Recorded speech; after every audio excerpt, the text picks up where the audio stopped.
Señoras, señores, bienvenidos a la primera ronda del año 2007 y damos la bienvenida también a nuestros corresponsales, a Jacobo Kovatlov en Nueva York, ¿qué tal? Rolly Silverstein en Israel, Pablo Frenkel, Pablo desde Bahía Blanca. ¿Qué tal? Buenas tardes, mucho gusto. Y Rodolfo Klickman desde Buenos Aires. Feliz año a todos. Y igualmente. Un placer. Hola, shalom, Masha. Shalom, un placer inaugurar con ustedes este 2007 y hablar un poquito de esta semana, una semana especialmente complicada, bueno, no especialmente, todas las semanas parecen especialmente complicadas, pero quería hablar, si podemos empezar hablando desde Israel, los funerales que se realizaron ayer de Teddy Kollek, alcalde de Jerusalén durante 23 años. Rolly, ¿cómo se han bebido? Bueno, lógicamente acá Teddy Kollek es un símbolo, es el símbolo de Jerusalén, el símbolo de Jerusalén unificada. Él era el alcalde en el año 67 y en su época Jerusalén creció de ser un pequeño pueblo, digamos, en donde todos se conocían, con pocos barrios, a ser una metrópolis enorme, en donde, bueno, con sus problemas, ¿no? Pero digamos que la figura de Teddy Kollek supo amainar las diferencias entre las poblaciones, y Jerusalén es una ciudad con mucha tensión, como es sabido, con población jaredí, ultraortodoxa, con población árabe y con la población judía secular, y bueno, y también están los lugares santos, en donde también hay una problemática muy especial. Y la figura de Teddy Kollek supo conjugar cierta moderación en torno a todos estos problemas, cosa que no pasó después. Y la gente, digamos, que extraña una figura como Teddy Kollek en Jerusalén. Teddy Kollek se mostró muy crítico al hecho de que Jerusalén fuera nombrada capital única, indivisible, ¿no? Sí, bueno, Teddy Kollek pertenecía al Partido Laborista, no pertenecía al Likud. Él, me parece que ya en esta época, digamos que estas declaraciones de Israel, en vez de amainar las protestas contra Israel, digamos que las hacían más, que provocaban presión sobre Israel. Todo este tipo de declaraciones israelíes que son muy belicosas, podríamos decir. Uh-huh. En vez de poner la cuestión de Jerusalén hacia un lado, enfocaba toda la audiencia, digamos, todo el centro del el mundo se enfocaba en Jerusalén. Entonces es como decir, bueno, tratamos de bajar el tono, uh-huh, de dejar a Jerusalén a un lado. Nosotros seguimos en Jerusalén viviendo, y bueno, y esto, la decisión del gobierno de Begin en el año 81, 82, si me acuerdo bien, provocó que todas las embajadas pasaran a Tel Aviv. uh-huh. Y esta decisión, según mucha gente, no solamente Teddy Kollek, pensó que en vez de reforzar a Jerusalén, en vez de convertir a Jerusalén en realmente la capital del Estado de Israel, debilitó a Jerusalén. Ronnie, ¿se puede pensar o de alguna manera intuir por qué Teddy Kollek, con la exposición importante que tenía y con el cierto respaldo o fama que había adquirido, por qué no se lanzó a una carrera política así a nivel nacional, a aspirar, no sé, al primer ministro o alguna cartera un poco más expectante cuando terminó de ser alcalde, ¿no? Bueno, a mí me parece que Teddy Kollek es un político, fue un político de la antigua, pero que realmente le preocupa, quería su trabajo, pensaba que su trabajo era ser alcalde de Jerusalén, y no ser alcalde de Jerusalén como un trampolín a otra cosa. Claro, muchos hacen eso, ¿no? Como en otras épocas había políticos, no como ahora, en donde cada función que hacen para subir en la escala de popularidad o de importancia. Era un político que realmente, él quería realmente ser alcalde de Jerusalén y dedicar toda su vida a Jerusalén y a los habitantes de Jerusalén. Yo creo que vale la pena traer acá a esta ronda las palabras de despedida que le hizo Shimon Peres a Teddy Kollek. Y él lo llama mi hermano, mi amigo, mi Javer, mi compañero. Recordaba sus inicios como fundador de un kibutz en la Galilea, a orillas de la Galilea, del lago, Kinneret, y dice que fue uno de los delfines, porque para nosotros que conocemos un poco la historia de Israel, sabemos que el gran delfín de Ben Gurión fue Shimon Peres. Pero él decía que uno de los delfines de Ben Gurión fue Teddy Kollek. Y cuando ellos se cindieron del Mapai y fundaron su propio partido, Shimon Peres dice haber propuesto a Teddy Kollek como candidato del partido como alcalde de Jerusalén. Ganó las elecciones, pese dice que a nadie daba 5 centavos por él, y se mantuvo en el puesto admirado, querido y respetado durante 40 años. Y en esos 40 años Jerusalén cambió totalmente, y todo lo que es ahora se lo debe a la labor de este hombre. Tejudo Olmer dijo durante la ceremonia que hubo alcaldes antes de Kollek, lo seguirá viendo después de él, pero nunca volverá a existir otro Teddy Kollek. Curioso, bueno. Es un símbolo, Teddy Kollek es un símbolo de Jerusalén, sin duda. Yo tengo el privilegio de haberlo tratado, bueno, en una reunión tal vez de media hora, 1 hora en Jerusalén, y eso fue en el 69 o 70. Y ahí tuve una impresión inolvidable, además el interés que él tenía por saber cómo estaba organizada la comunidad judía de la Argentina, realmente me emocionó. Bueno, todos lo podían preguntar. Después vino a la Argentina, es cierto, ¿no?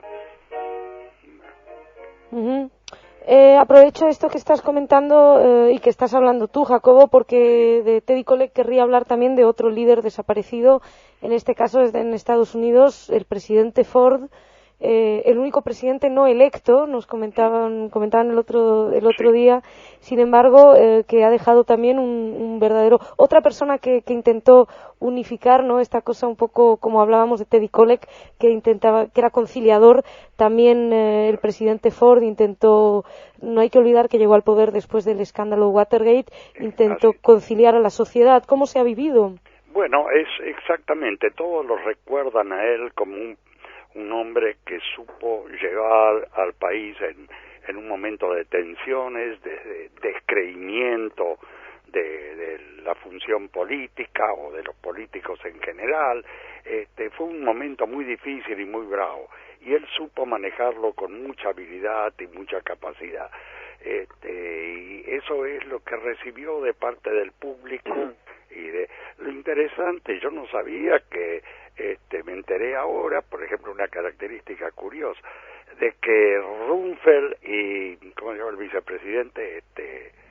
Cheney, sí, fueron asesores de su gobierno, asesores de seguridad, de manera que arranca desde esa época, pero claro, parece que no los educó bien,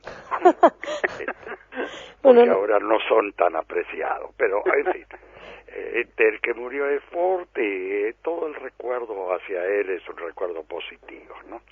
Él tenía una característica, él tropezaba con mucha frecuencia, era muy alto, no muy grande, y parece que tenía, no es que no tenía equilibrio, tropezaba. Yo lo recuerdo en un annual meeting de la American Jewish Committee, que todos decían, bueno, esperamos que no se vaya a caer, si viene Ford, bueno, tengan cuidado, acompañen. Bueno, se cayó igual, se cayó, tropezó, bueno, no se cayó.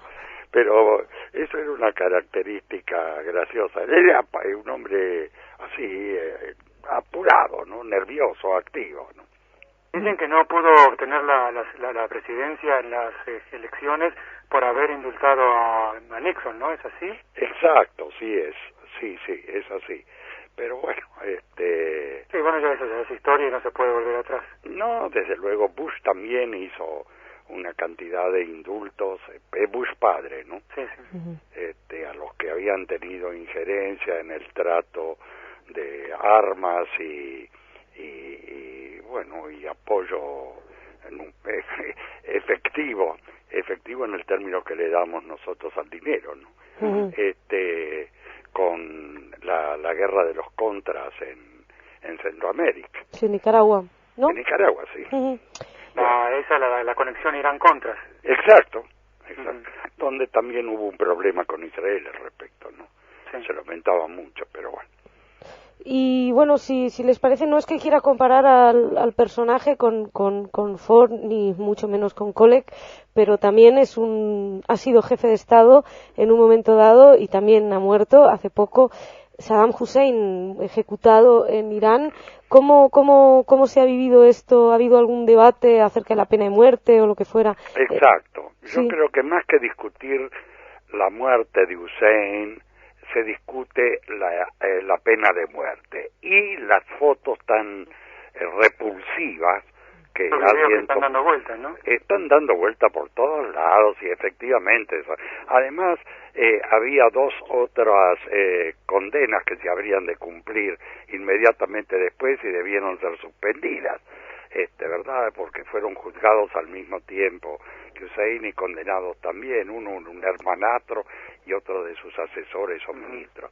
Bueno, yo creo que es el tema de la pena de muerte, no la personalidad de Hussein. Ahora, el problema de los sunnis y los chiitas también agrava la situación, pero no creo que sea Hussein en sí el motivo fundamental de la discusión en este momento. Creo que es el hecho de la pena de muerte, ¿no? Uh-huh. Ahora, alguien, perdón, sí. Sí, no, yo quisiera recordar, nada más, que yo tuve una tía que era sobreviviente de la Shoah y que murió en Israel como consecuencia de un misil Scud que lanzó Saddam Hussein en la Primera Guerra del Golfo. Así que lamentablemente yo me voy a abstener de opinar porque los problemas que a mí eso me trajo y el dolor que me trajo me impedirían hablar con digamos, con neutralidad. Sí, no, te entendemos. Sí, no, por supuesto. Sí. Aunque cada uno pueda tener una opinión particular sobre la pena de muerte, ¿no? Yo, por ejemplo, personalmente me opongo a todo lo que sea este tipo de penas y castigos. Creo que un castigo verdadero puede ser mantener viva a la persona para que sobre ella se refleje la verdadera naturaleza de lo que hizo, ¿no? Como se dice habitualmente, no tiene sentido después matar físicamente a una persona porque esa persona ya desaparece y muchas veces aparecen las idealizaciones o aparece todo aquello que tiene que ver con una aura falsamente romántica en este caso, ¿no?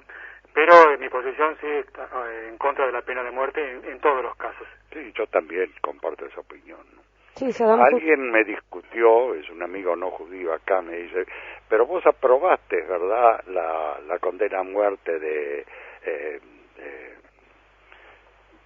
el líder nazi en Jerusalén. Eichmann. Adolf Eichmann. A veces la memoria no me pasa responde, nada. Hay personajes que no pasa nada porque uno no se acuerde de ellos. No, pero bueno, es que yo tengo aplicado subconscientemente un germen sobre él. Uh-huh. Entonces ahí está el peligro, ¿verdad? Donde se maneja un sentido ético y moral al lado. Pero es oportunista también, Jacobo. Exacto, sí. Pero amigo, No, perdón, sigue. No, que este amigo me dejó muy mal cuando me hizo esto. Amigos así son difíciles. No, sin embargo, Joel Marcus en Haaretz publicaba un artículo a favor de la condena de Saddam Hussein, explicando que sí que estando en contra de la pena de muerte en otras circunstancias, para el genocida, que en este caso Saddam Hussein era responsable de más de 1 millón de muertes, pues él sí contemplaba como que era algo lícito. Seguro, preguntale a un kurdo qué opina sobre el tema. Sí. Se veía gente bailando y gente muy triste. Bueno, se veían los dos extremos. Los chiitas y los kurdos, lógicamente, y acá yo creo que acá en Israel no hubo discusión en cuanto a este tema. Bueno. De la pena de muerte de Saddam Hussein específicamente. Sin duda, no. Mira, me parece también una cosa que se pueda comentar. Acabo de ver en televisión, a raíz del atentado que sufrieron allí en España sobre la ETA, lo escuché al presidente, al jefe de gobierno Zapatero, criticar acerbamente a la ETA. Pero también tenemos que tener en recuerdo cómo fue el apoyo desde el gobierno español a Hezbollah durante sus ataques a Israel. Entonces tampoco podemos decir que hay un terrorismo bueno y un terrorismo malo. No. Si vamos a condenar el terrorismo es malo entre todos los aspectos, entonces tampoco podemos ser tan oportunistas o dejar que nos lleve el viento en cada situación. Me parece que eso hace a la coherencia de las personas y sobre todo de los gobernantes.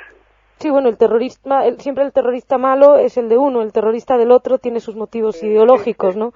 Eso es verdad. Aquí, por ejemplo, ETA, a raíz de este atentado, hemos leído bastante prensa extranjera y prensa europea donde hablan del grupo separatista vasco. Aquí en España, cuando se habla de ETA, es por supuesto el grupo terrorista, pero cuando hablan de Hamás es grupo islámico. Es decir, depende de... Movimiento de liberación. Sí, los movimientos de liberación, como se ha llegado a hablar también. Claro, es verdad, eso pasa y acá incluso se podían ver ciertas digamos, alegría, no alegría, pero cierta alegría como diciendo, ¿y ahora los españoles qué dicen? ¿Qué dicen del ETA? ¿Que son terroristas o no? ¿Se llegó a pensar eso en algún momento?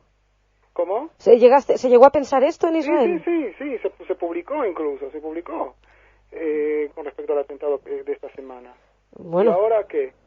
¿Qué dicen los españoles? Vaya, no. Acá en Israel, digamos que se ve a los españoles como uno de los más feroces atacantes de Israel, que más están posicionados del lado árabe, digamos. Sí, bueno, España, sobre todo, más que nada, yo creo que lo que hay que ver es un país especialmente ignorante en el conflicto, que se mueve más bien por modas ideológicas más que por conocimiento, ¿no? No es que, ni siquiera, yo he hablado con mucha gente que muy contra Israel, ni siquiera te pueden mantener una argumentación para explicarte por qué están en contra. Eso seguro, sin duda, pero bueno. Es decir, son frases del Che Guevara sacadas de contexto, lo que hace toda una ideología para alguna gente y lamentablemente hay que bregar con ello, pero había una frase que a mí siempre la menciono, me gusta mucho, que dice: lo malo de la ignorancia no es todo lo que no sabe, sino todo lo que sabe mal. Y el problema en España es que sabemos muy mal, pero bueno, si os parece, dejamos a los terroristas estos, ETA, Saddam Hussein. Hablabais de los conflictos, la diferencia, la división a la hora de recibir esto entre suníes y chiíes, que es uno de los verdaderos flancos de la guerra civil islámica, o como se quiera llamar, pero también hay un punto muy importante que tiene a todos preocupados, imagino que Israel especialmente. ¿Qué está sucediendo en Palestina, Rolí? Bueno, hubo una tregua hasta hace unos días y ahora otra vez empezaron a haber combates entre Hamás y Fatah, digamos los que apoyan a Abu Mazen y Hamás. Y bueno, esto no se termina porque no pueden llegar a un acuerdo en cómo hacer una cierta convivencia en la Franja de Gaza. Y bueno, hubo algunas treguas. Ahora parece que hay cierta tregua en algunas ciudades de la Franja de Gaza, en otras ciudades no. Está muy complicado, pero Israel no se mete, de ninguna manera se mete. ¿Qué rédito se puede sacar del secuestro del fotógrafo peruano? ¿Y a quién beneficia, llamémosle así? A mí me parece que no sé si es una cuestión de beneficio o no, es simplemente hay una escalada de violencia y bueno, y pasan estas cosas. No sé si beneficia a alguien en general, al contrario. Leí que el ministro de Relaciones Exteriores del Perú fue a Palestina para intervenir él personalmente en Gaza, ¿no? Yo no... Sí, bueno, es interesante que el ministro de Relaciones Exteriores defienda a un ciudadano del país que a su vez es empleado de una agencia noticiosa totalmente extranjera para ellos, ¿no? De todos modos es un secuestro bastante inusual, porque hasta ahora los secuestros se solían solucionar al cabo de 48 horas a lo máximo. Todavía, si no me equivoco, no ha sido ni siquiera reivindicado y tampoco hay visos de que se esté solucionando, no hay ningún dato, ¿verdad? Yo no escuché nada. No sé nada por acá. Y bueno, es un caos, la Franja de Gaza realmente es un caos y no las fuerzas, digamos, el gobierno palestino no logra mantener el orden, y hay distintos grupos que no responden a nadie, que bueno, que ellos pueden decidir si la tregua se cumple o no, prácticamente.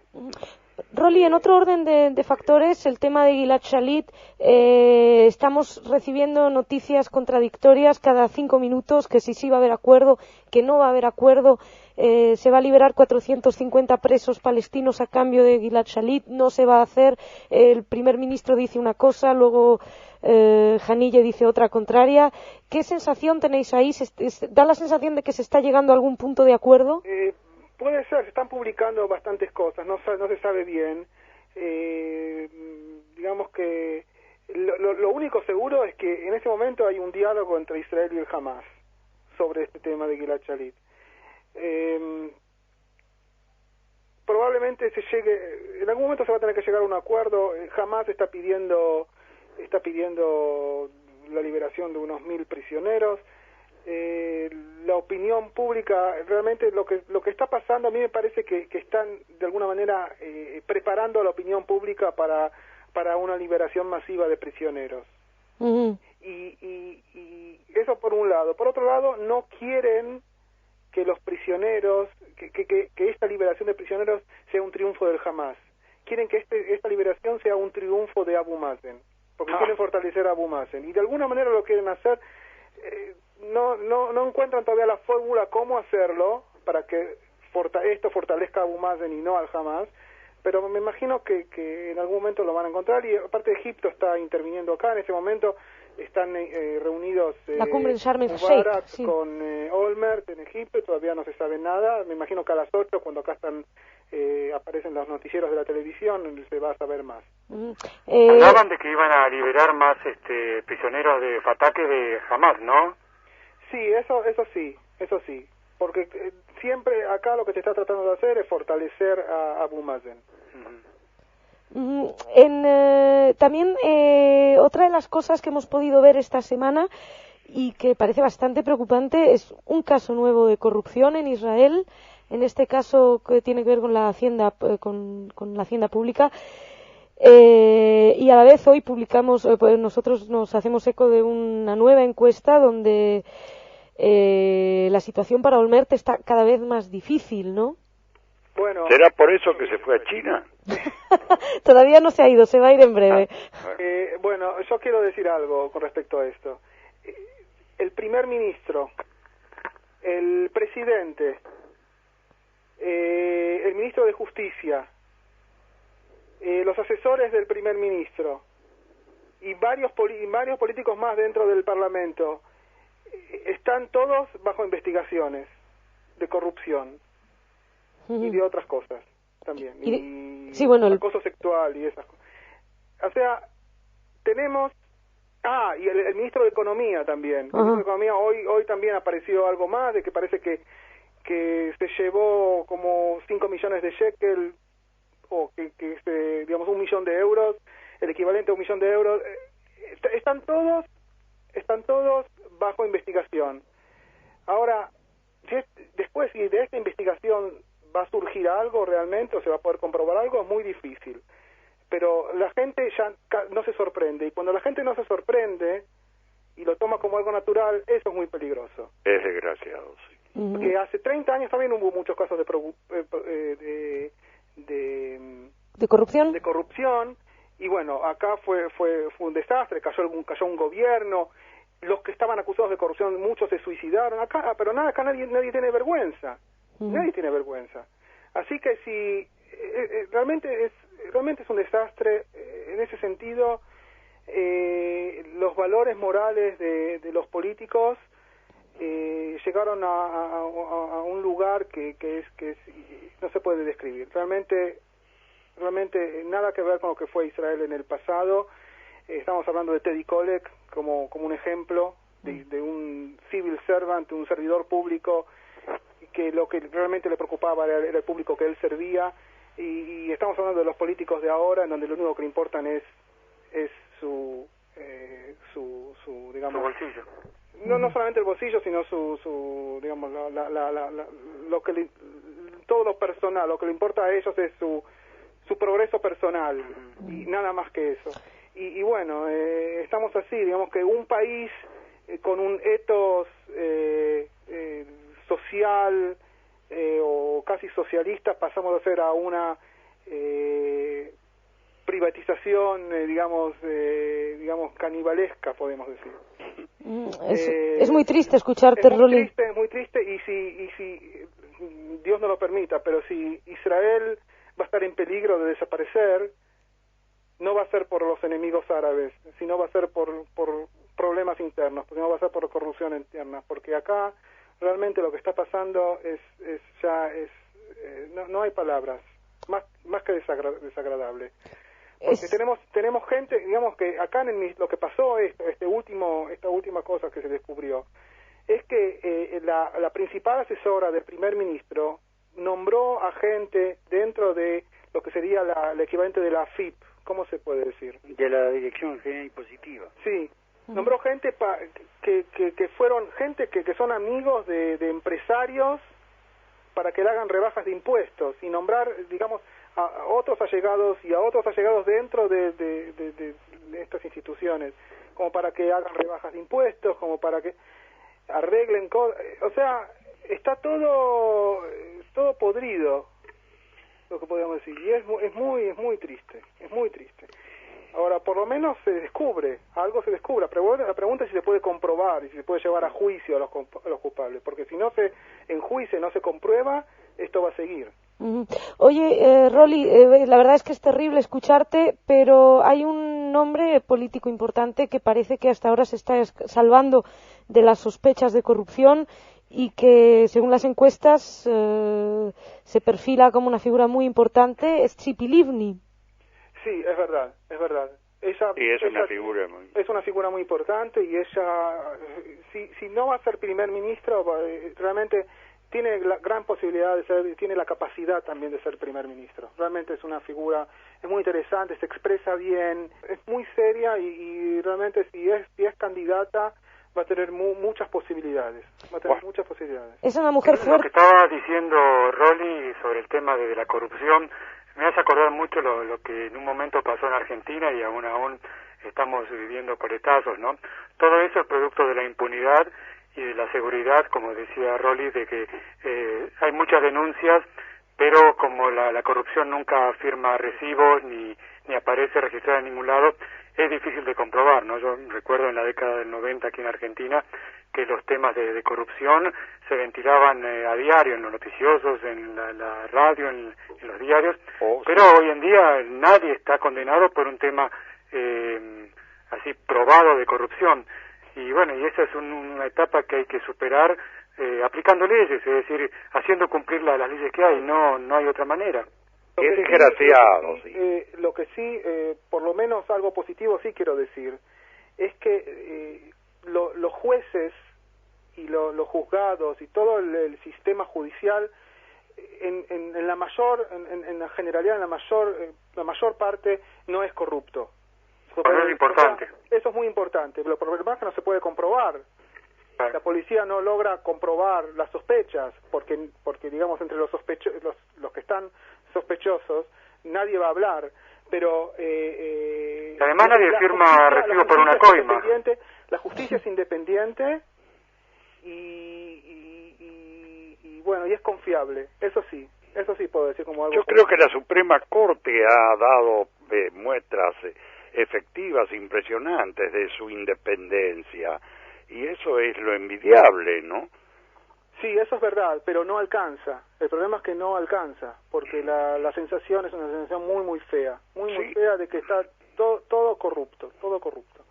Bueno, yo prefiero que nos quedemos con que hay algo positivo, es que por lo menos la justicia está limpia, que no todos los países pueden vanagloriarse de ello.